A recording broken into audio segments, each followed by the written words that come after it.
Love Trip! Mula alas 3 hanggang alas 6 ng gabi. Oh yeah! Sa 90.7 Love Radio. Love Trip! Kasama ang inyong muy delisyosang ka-love team. Mara Tony! Mara Tony!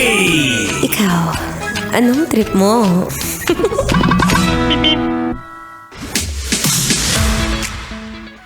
Ay, minsan talaga maiiyak ka na lang pag na-realize mo na shucks, ang tanda ko na.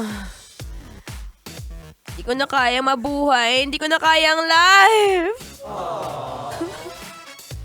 Ay, naku, nakakayak talaga pag ganyan, no? Alam mo, kung isa ka sa mga nanonood ngayon na nasa stage ka kung saan nahihirapan ka na mag-balance ng bills, nahihirapan ka na mag-balance ng oras mo, nahihirapan ka na nga budgetin yung pera mo, pues, nasa adulting stage ka na. Yes, adulting.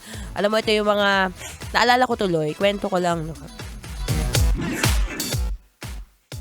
Since DJ na nga tayo at kailangan syempre araw-araw tayo nandito sa office, lumipat na po ako ng bahay. Hello sa mga taga Laguna ha. Taga Laguna po kasi ako. So malayo naman. Sobrang sipag ko naman kung hanggang Laguna, hanggang Pasay, babiyahe ako araw-araw. Hindi na practical yon. Kaya naman, lumipat na tayo ng bahay na mas medyo malapit. Kaya lang ang pinakamasakit doon, syempre na-homesick ako. Namimiss ko yung mga magulang ko. At higit sa lahat, ako na ang kumikilos para sa sarili ko. Yun ang mahirap eh. Alam mo yung paggising mo sa umaga, dati may nakahain na pagkain sa lamesa, gigising ka na lang. Minsan nga nagreklamo ka pa eh, no? Gigisingin ka ng magulang mo, sasabihin mo, "Mga mamaya na, antok pa ako eh." Anak, kakain na. Mamimiss mo yan kapag mag-isa ka na. Kaya ngayon pala, magpasalamat ka na sa magulang mo na nagpiprepare na pagkain para sa'yo. Every morning, every lunchtime, every dinner. Ang swerte mo kapag ganun. Isa rin sa mga adulting stage ko. Siyempre, dahil lumipat na ako, hindi naman ako pwedeng humingi ng budget sa magulang ko. Baya ka naman, nagtatrabaho ka na, hingi ka pa ng pera. Siyempre, ikaw na lahat yan. Hanggat ngayon, sumusweldo ka, buti nga hindi ka niya inoobligan na magbigay o magbayad sa bahay. Ang swerte mo kung ganun.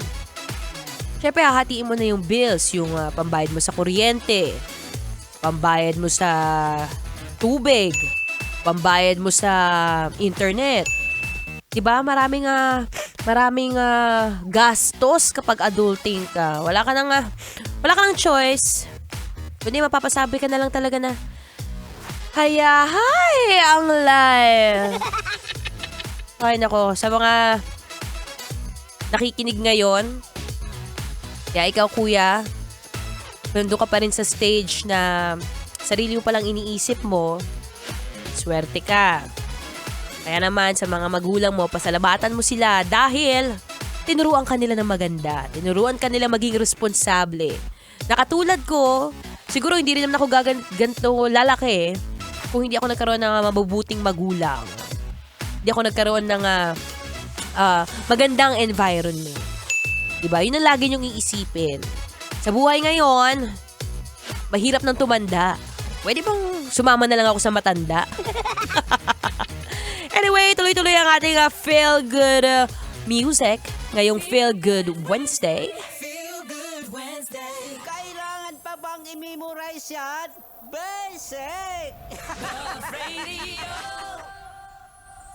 Kailangan pa bang i-memorize yan? Love Radio. Basic!